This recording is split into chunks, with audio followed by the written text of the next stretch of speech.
Welcome to another episode of Ministry Matters That Matter.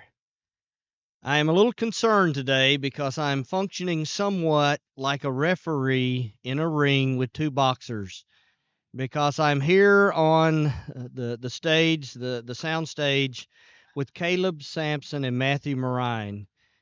And they have I don't know, would love-hate relationship be appropriate? Hate-love relationship? I'm not sure how to describe it, but they have fun going at each other. I think they really do love each other, but I'm strategically positioned so I can get between them if something breaks out.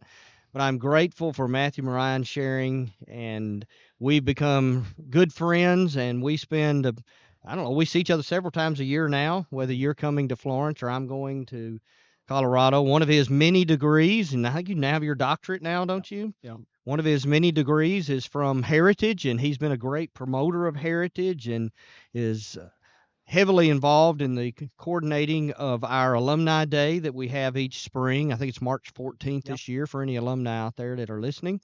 But he's preaching at the Castle Rock congregation. You're in the ballpark of 15 years. What's our number now? Yeah, 16? 16. Just 16. celebrated 16.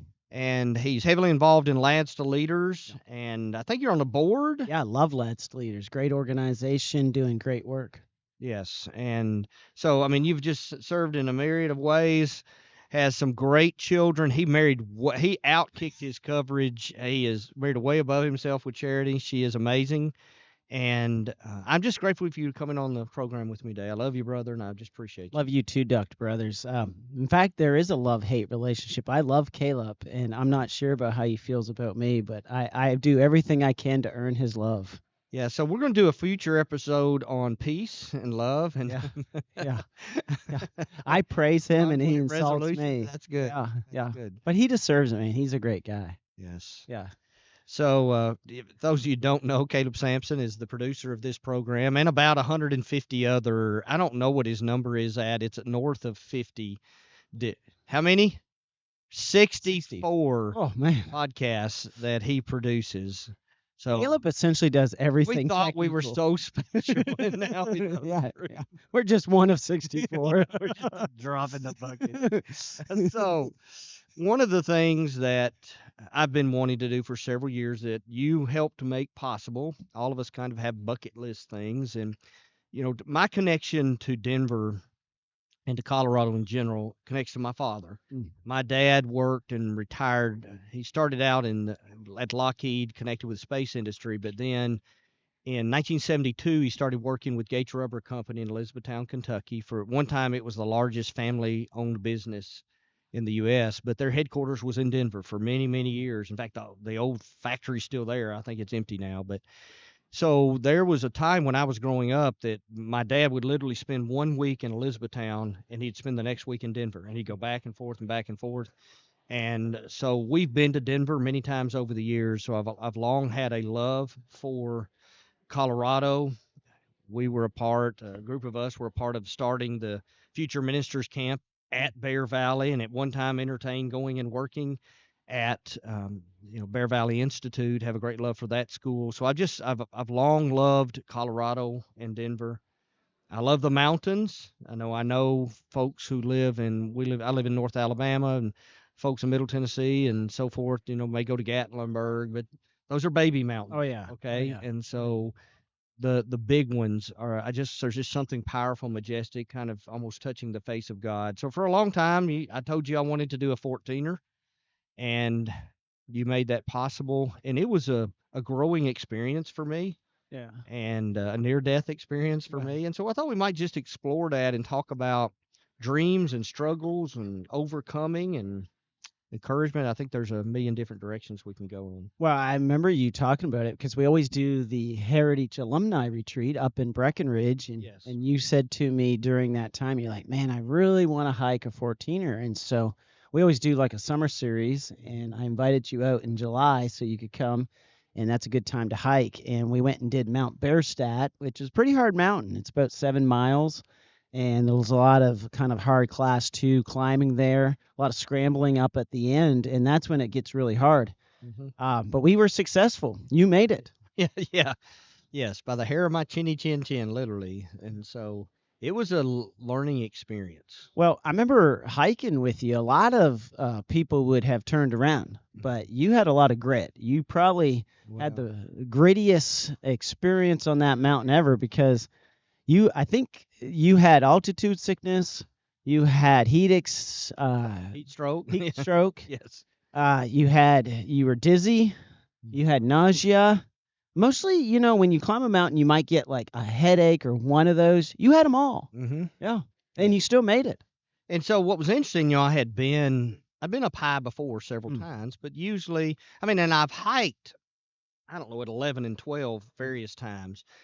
And of course, I've driven above 14 several times. But there's just something, it's different when you drive up there in the car and you get out and you walk around. Even if you're up there a while, it's different when you start at 9 or 10, Yeah. or I don't, we may have started at 11. You could tell exactly where we're at. And then you work your way up. Yeah.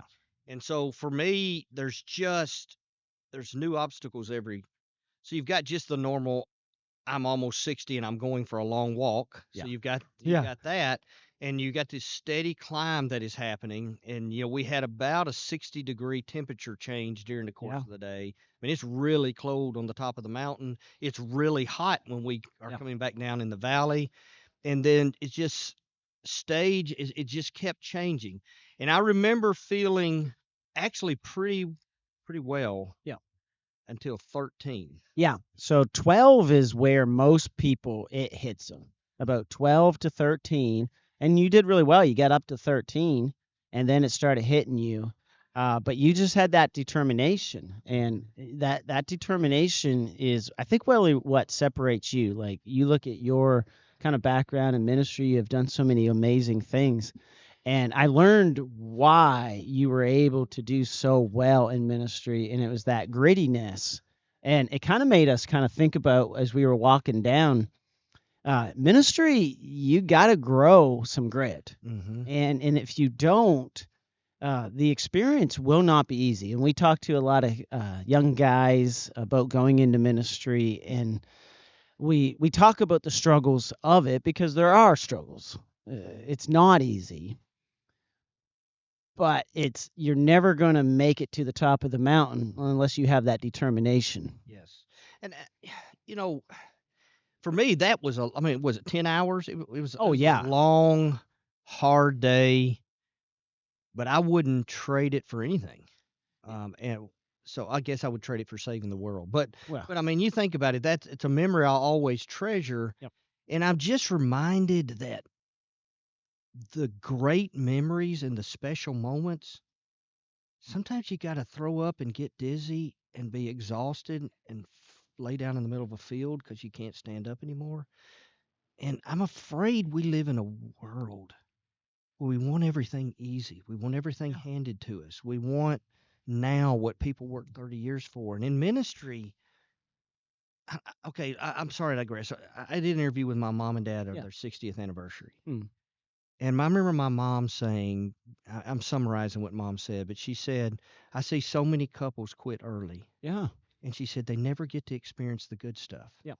The good stuff is later when you get to even going through the struggles together. You share those special moments.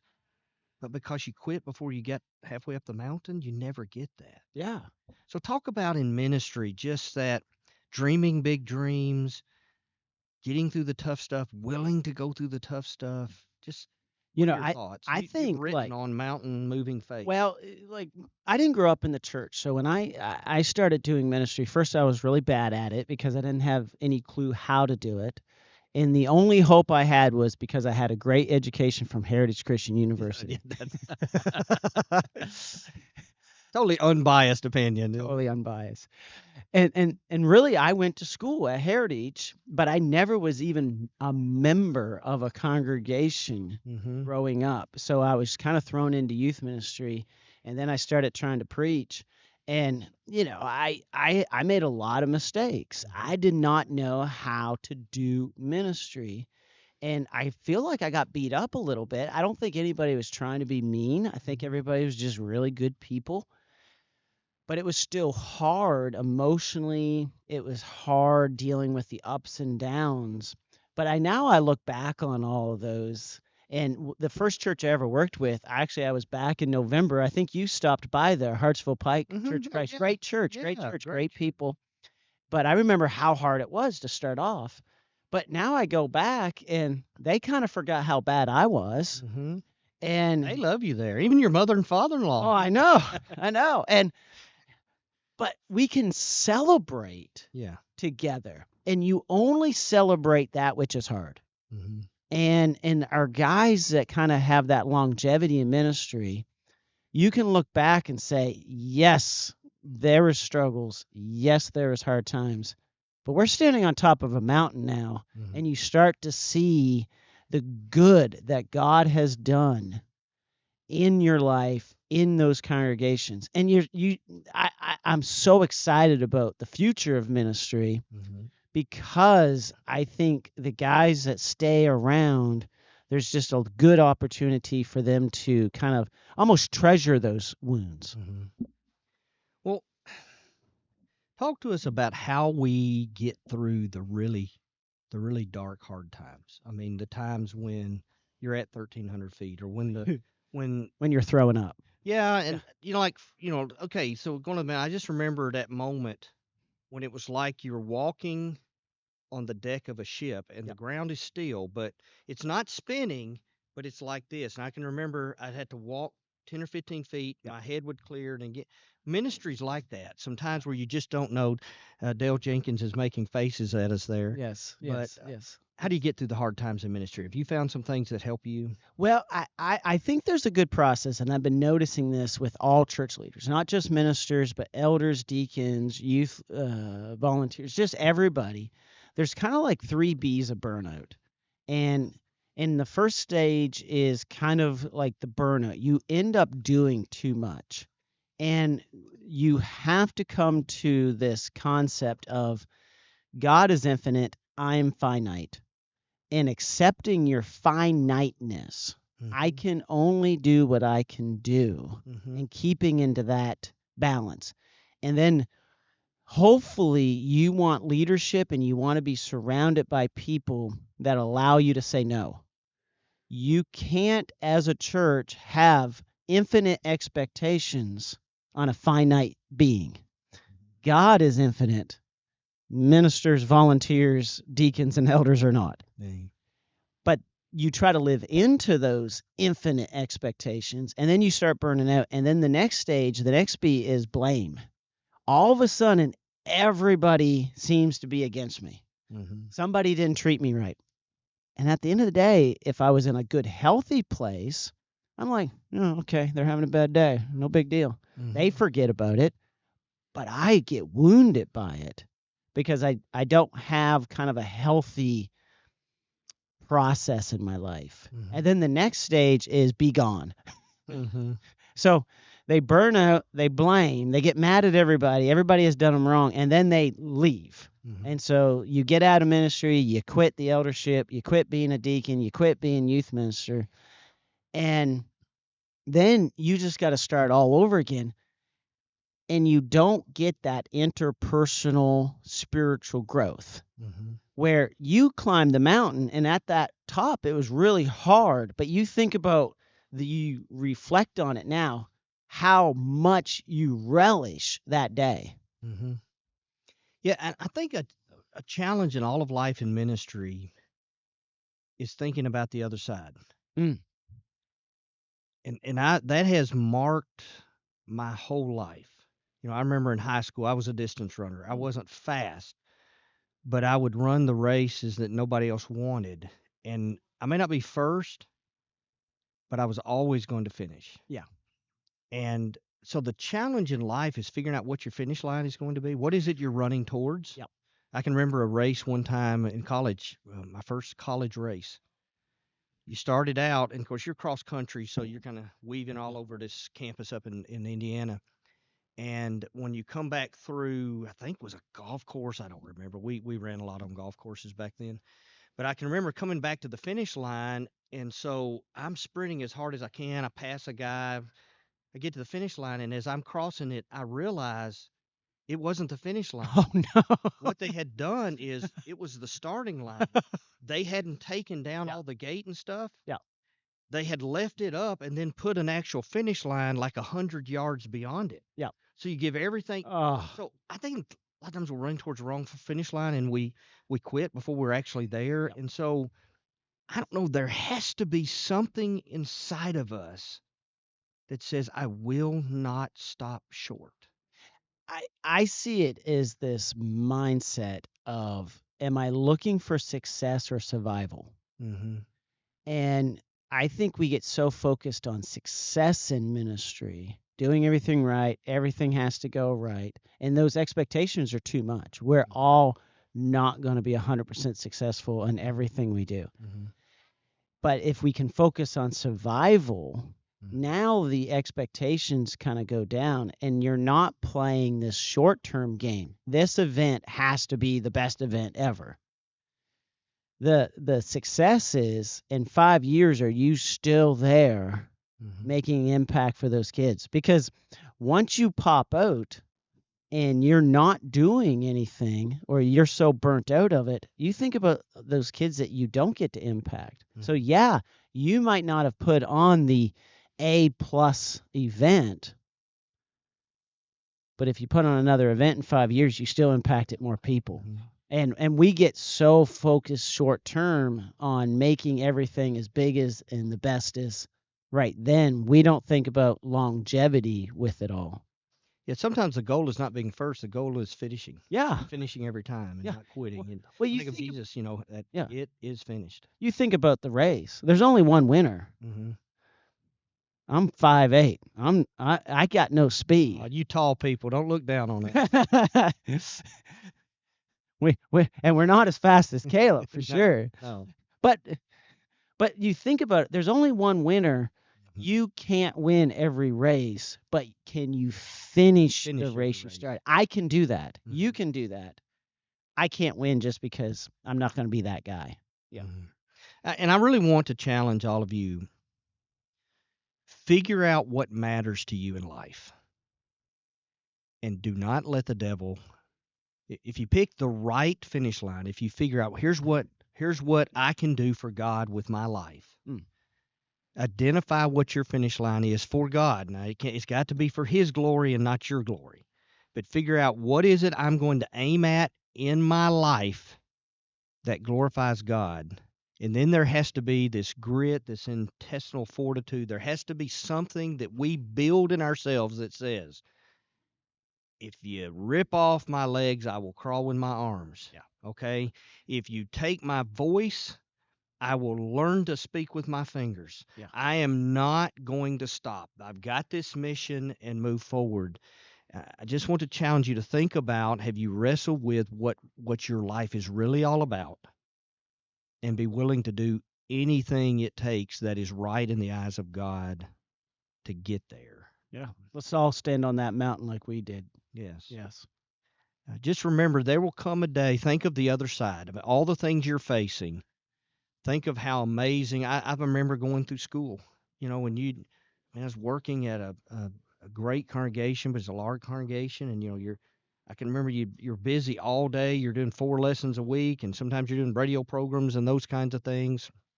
I can remember being up all night writing papers, Oh, wow. and I can remember going home and getting some coffee and coming back to the office. But I kept thinking, what's it going to be like when I'm done with this? Yeah. In just a couple of years, I'm going to be done with this, or in 3 years, in 1 year, now in 6 months. I had to keep thinking of what it was going to be like. Yep. The other side of this, and that's what always kept me going. And I would find things to motivate me. I would write. I'd watch real life movies. Yeah. I'd watch Rudy and all those. Watch an edited version of it, Rudy, by the Yeah. way. All right, but I found that thinking of the other side, and even when things were awful. Yeah.